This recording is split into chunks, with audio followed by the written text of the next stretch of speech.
திண்டுக்கல் மாவட்டம் வேடசந்தூர் நகர்ப்புறத்தில் உள்ள குப்பை கிடங்கில் பயங்கர தீ ஏற்பட்டு புகைமண்டலமாக காட்சியளிக்கிறது.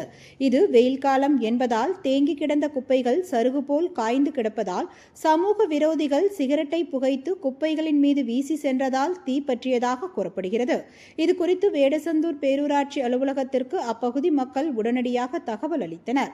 பேரூராட்சி செயல் அலுவலர் தீயணைப்பு துறைக்கு தகவல் அளித்ததன் பேரில் உடனடியாக வேடசந்தூர் தீயணைப்பு துறை பொறுப்பு அலுவலர் சேதுராமன் தலைமையிலான குழுவினர் விரைந்து வந்து கொழுந்துவிட்டு எரியும் தீயை அணைத்து வருகின்றனர்.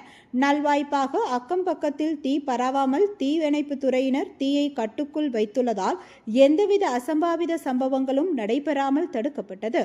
தீயை அணைக்கப்பட்டாலும் அப்பகுதியில் தொடர்ந்து தீ புகைந்து கொண்டே இருப்பதால் புகை மண்டலமாக காட்சியளிக்கிறது. தொடர்ந்து தண்ணீர் பீச்சி அடித்து தீயை கட்டுக்குள் வைத்துள்ளனர்.